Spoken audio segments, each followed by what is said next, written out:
I can remember that July day in 1999 when his plane went down. Did John F. Kennedy Jr. have any political ambitions?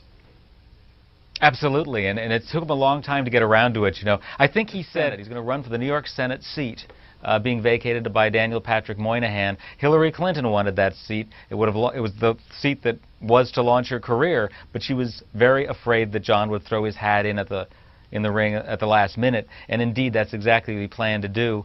And he told his best friend, you know, I've lived here all my life, New York. She's a carpetbagger. She's never spent any time here. So wait till Hillary gets here. She'll have her head handed to her. I mean, well, I didn't realize that he actually had plans in motion to run for that Senate seat. Final question, in your opinion, would JFK Jr. have ever run for the presidency? I think he would have, and I think Jackie expected him to. She said, you know, one of the notes she left for him at the time of her death was, you know, you especially have a place in history. The presidential couple themselves lost a 2-day-old son just 3 months before John's assassination. While such bad luck may strike many families, the legend of a so-called Kennedy curse really began when Bobby Kennedy was assassinated during the early stages of his own presidential bid. The idea of a possible curse occurred after Bobby Kennedy died, was killed 5 years after his brother. People thought, how is it possible that this family has suffered so much? Is there some curse?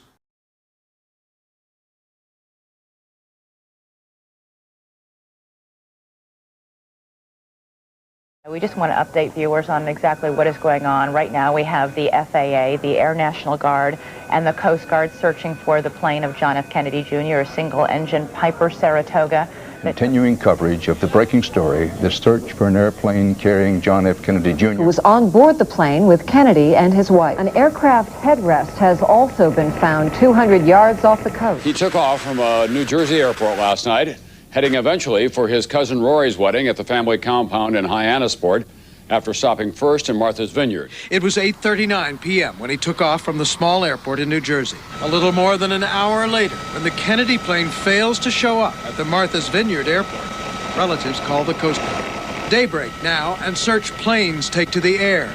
And now air traffic controllers find evidence of an unidentified radar blip that disappeared during the night at 9:39 p.m. That last radar hit was about here, 17 miles off Martha's Vineyard, near Gay Head.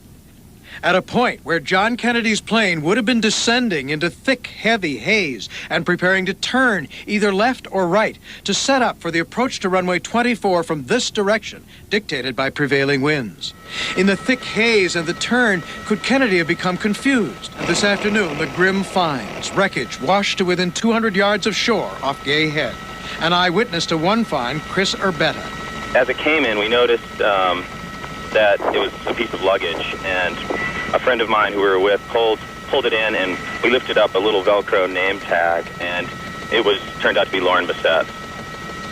Lauren Bissett, Kennedy's sister-in-law, aboard the plane with Kennedy and Kennedy's wife, Carolyn, as it went down, or as it's presumed to have gone down. Tonight, authorities say they'll continue to search intensely for days if need be.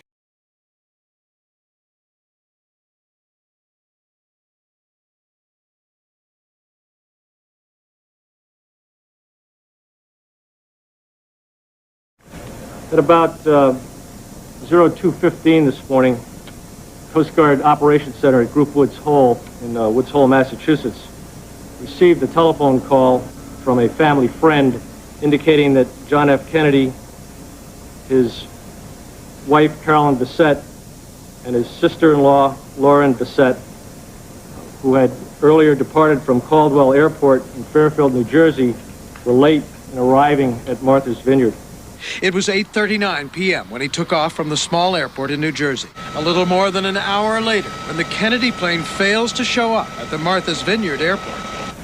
At about 02:15 this morning, Coast Guard...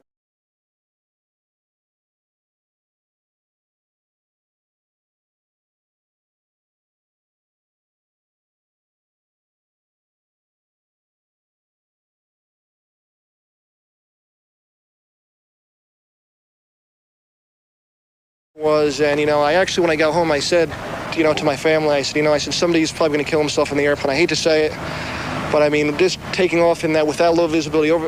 Would have been descending into thick, heavy haze and preparing to turn either left or right to set up for the approach to runway 24 from this direction, dictated by prevailing winds.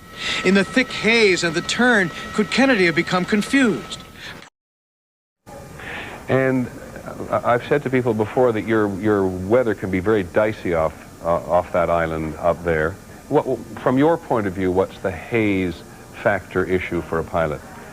It wasn't unusually hazy for here this time of year. It was or was not? It was not. Right.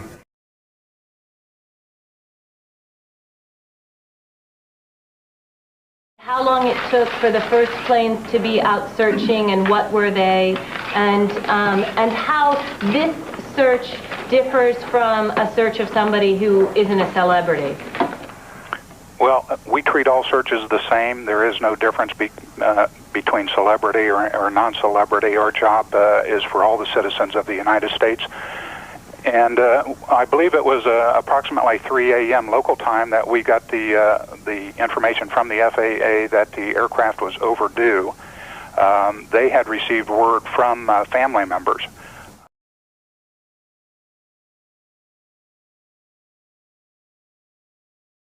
That last radar hit was about here, 17 miles off Martha's Vineyard, near Gay Head. Reports ABC is reporting that the plane possibly went into a dive about 19 miles off the coast of Martha's Vineyard. But, Colonel, the radar signatures, we've heard a number of reports, as ABC mentioned. ABC is reporting today that the plane possibly went into a dive about 19 miles off the coast of Martha's Vineyard. Does that mean the search will start focusing right there and you will pull away from, say, Long Island or other areas you're searching, or will you pretty much go about what you're doing? We'll continue on the same track that we're on. So what is this black box they always seem to be looking for? Now, the black box is very often actually split in two black boxes, which will help the investigators to determine what and how it led to the accident. Each box roughly weighs sort of 20 pounds and each have the size of a shoebox. One of them is the CVR, the Cockpit Voice Recorder. Now picture a classic tape recorder with 4 microphone cables attached to it. One leading into the radio control panels to record any communication between the pilots and the air traffic controllers, one recording all conversations via the intercom within the cockpit, and another one leading to the overhead panel microphone, recording like ambient sounds of the cockpit, such as engine sounds and aural warnings. When does it and how much does it record? It automatically starts recording in flight and on ground when at least one engine is running and for a few minutes after the last engine was shut down. The other recorder, or the second black box, is the flight data recorder.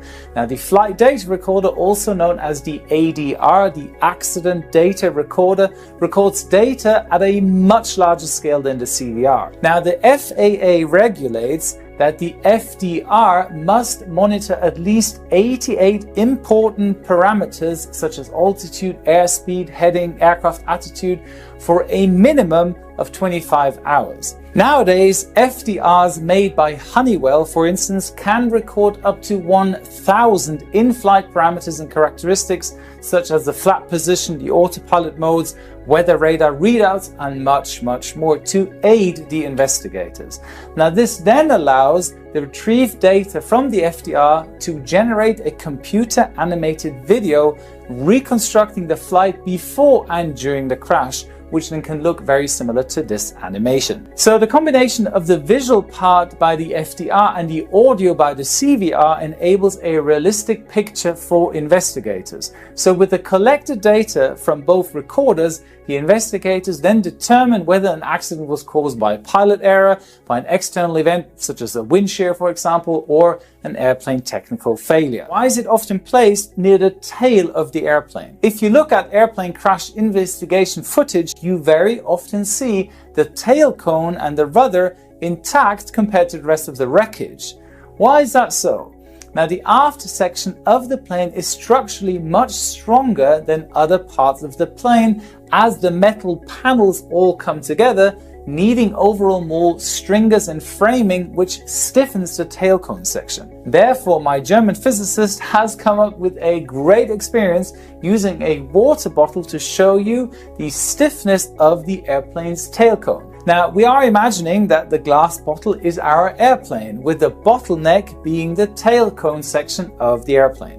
Due to the manufacturing process of the glass bottle, the bottleneck is thicker due to its narrow diameter, making it stronger than the rest of the bottle and remains intact after applying force to it, similar to the tail cone after a crash landing. So it makes sense to place the black box back here then, right? Well, by just placing it here won't make it unbreakable. That's why the recorders are in a box wrapped in strong corrosion-resistant stainless steel or titanium, giving it an impact tolerance of 3,400 Gs. And with a high-temperature insulation, it can resist 1,100 degrees Celsius for 13 minutes. But even more important is this little tube you see at the side of most FDRs. Now, this is the underwater locator beacon that emits an ultrasonic ping every second to aid in detection when submerged underwater. Now, these beacons operate or transmit on a 37.5 kilohertz frequency for up to a minimum of 30 days and are able to operate while immersed to a depth of up to 20,000 feet.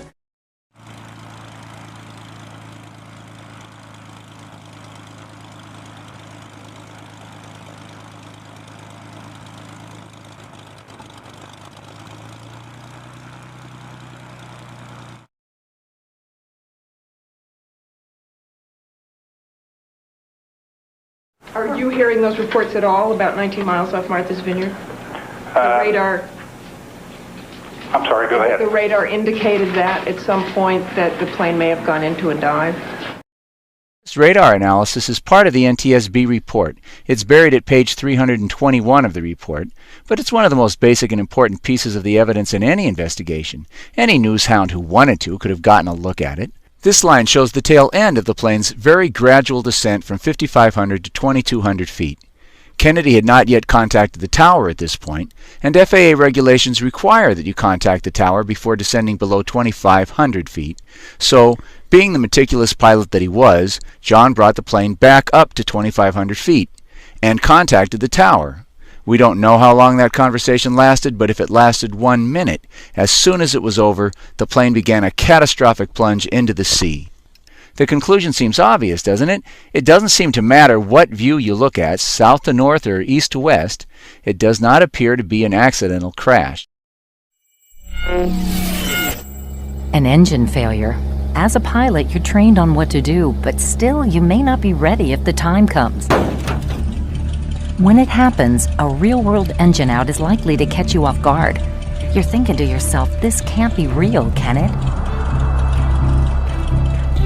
Engine failures are rare, but when one happens, you should be ready.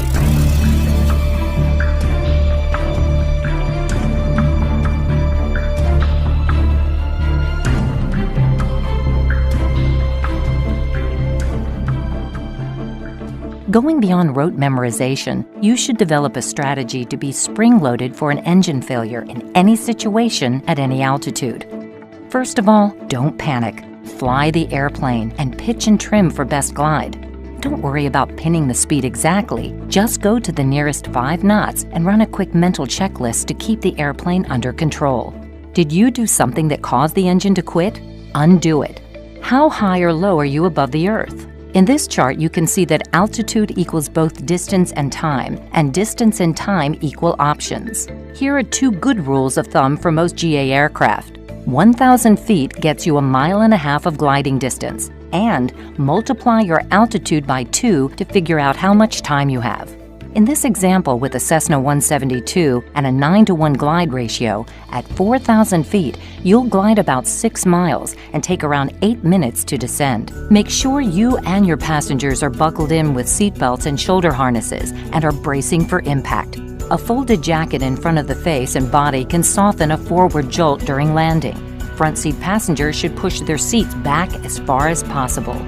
After you make your last configuration changes on short final, turn off the master and alternator to reduce the risk of a fire.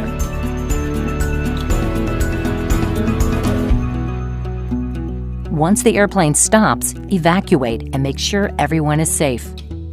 Accident data shows that higher than 90% of off-airport landings are survivable, so the odds of success are in your favor.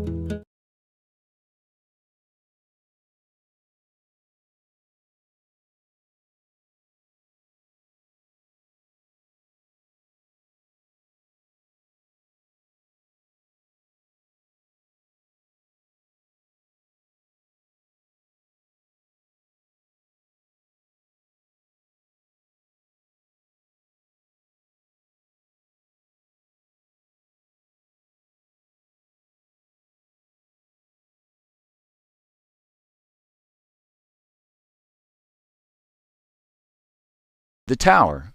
We don't know how long that conversation lasted, but if it lasted 1 minute, as soon as it was over, the plane began a catastrophic plunge into the sea. Here are 2 good rules of thumb for most GA aircraft. 1,000 feet gets you 1.5 miles of gliding distance, and multiply your altitude by 2 to figure out how much time you have. In this example with a Cessna 172 and a 9-to-1 glide ratio, at 4,000 feet, you'll glide about 6 miles and take around 8 minutes to descend. Another good rule of thumb to remember is GAS. Assuming nothing else is wrong, if you have gas in your tanks, air going to the engine, and spark from your ignition system, the engine should run. Some quick troubleshooting can often get an engine running again. If time allows, go through the restart checklist, squawk 7700, and declare an emergency on 121.5 or with ATC if you're already talking to them. Keep in mind that not all engine failures are an abrupt full-stop deal. There may be cases where you lose partial power or have engine surges from carb ice, improper mixture, ignition problems, or early stages of fuel starvation. Sometimes all you have to do is turn the fuel pump on or switch tanks. The engine out checklist can be useful, but if there's not enough time, just fly the airplane and remember the GAS checklist.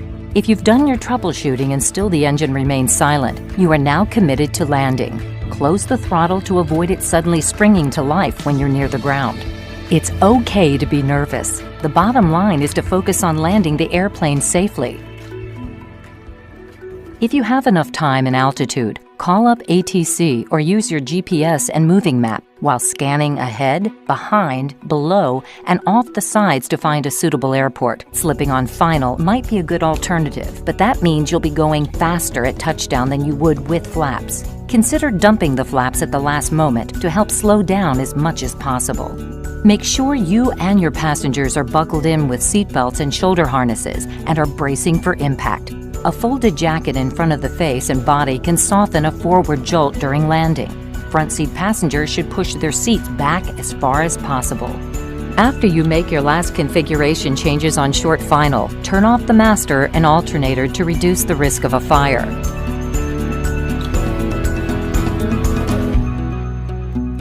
Once the airplane stops, evacuate and make sure everyone is safe. Accident data shows that higher than 90% of off-airport landings are survivable, so the odds of success are in your favor.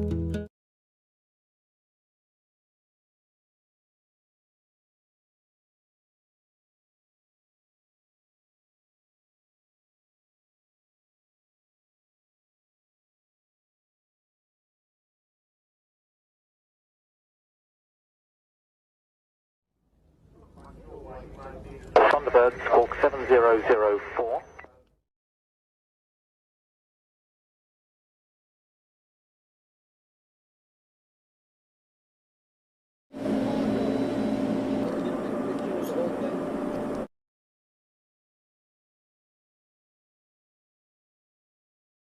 Combustion ramjet, or scramjet, is a good candidate to propel future high-speed airplanes or spaceplanes. Cruise missiles and bombs are so 90s. We've got far cooler stuff for the military to fling at our enemies now. I want to take a look at this tweet that had some interesting information in it. So Nick Waters had said, so he investigates these sort of things, says, I remember puzzling over these cuts. You can see images of a vehicle there.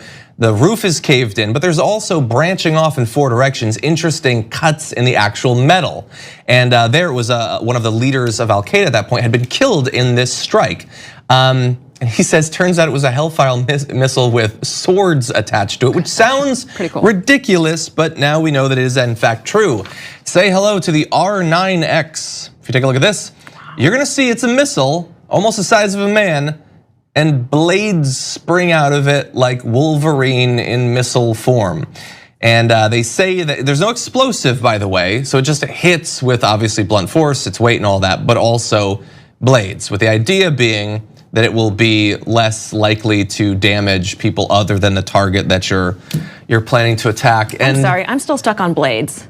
Yeah, it's like ninja swords, because I'm saying like this is what you tinker with, or imagine that you're tinkering with after watching a great movie and like make your own missile. But I'm like, no, this is actually really how the U.S. government is spending money. According to a report by the Wall Street Journal, the Central Intelligence Agency and U.S. Department of Defense have developed a missile called Hellfire R9X, designed to carry out precision strikes while minimizing collateral damage.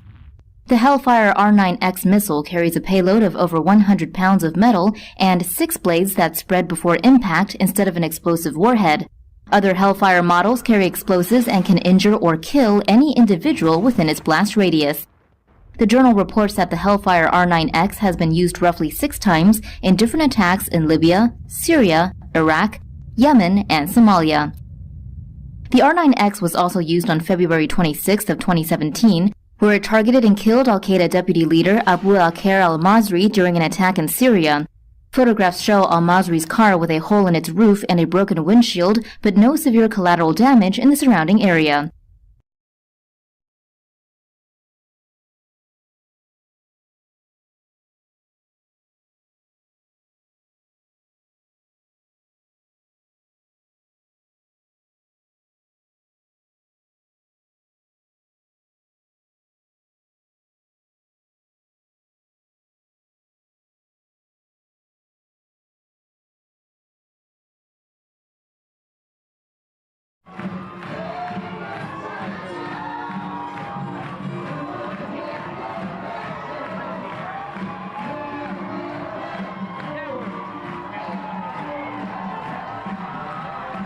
The stunner at this hour is that we can call Al Gore the winner.